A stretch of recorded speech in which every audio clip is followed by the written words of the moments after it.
Sep 13, 2023, I posted Anachronism 4069. It's called the Argyle Saga. My depression wore Argyle, which I thought was not very representative of the times, even though I was a child of the 80s, or as I say, a child of the 90s. But the time of which I could legally drink or go to war, had received an undergraduate degree, and soon after had attended a Motley Crue Whitesnake concert and 2 Depeche Mode concerts, not to mention others, like, for example, a Huey Lewis and the News concert in Memphis, but my depression says that we don't have time for that.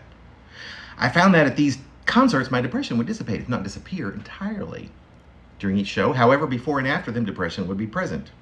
I never saw 9 Inch Nails in concert, and Trent Reznor, Goth's anointed king, he was a hero for me back then. He recorded an album at 10050 Cielo Drive in the west central part of the Beverly Crest neighborhood of Los Angeles, where some members of the Charles Manson family had committed the Tate murders in 1969 when I was 2 years old. Reznor had purchased the property in 1992 and immediately built within it a recording studio which he dubbed Le Pig.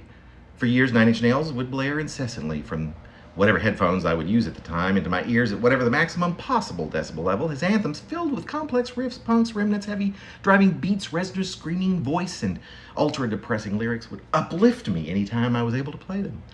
That is how things were. Anyway, a few years later, an emergency room doctor would write me a prescription for Prozac and proclaim I suffered from depression. I had taken a 3 or 4 question test, and it had been determined.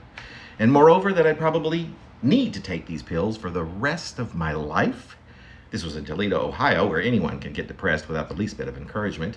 Was there any connection between my depression and listening to 9 Inch Nails incessantly? Very unlikely. I had been crying for some time previous to that prescription being written in a very long hallway within a massive apartment where I lived alone in the old West End, which was a somewhat newly gentrified area downtown, which had known worse days for sure, but me renting the most massive apartment within which I've ever lived, probably paid very little into this gentrification. I left without giving notice, owing months of back rent anyway. The fact is, I was quite simply depressed thanks to a breakup.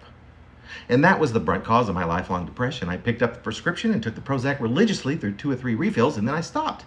And I've not taken Prozac since.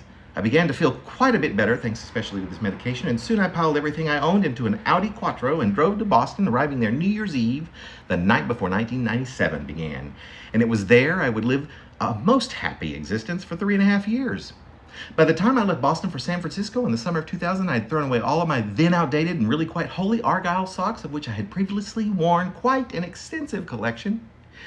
These are mere facts mixed with a bit of my inwardly slanted opinion.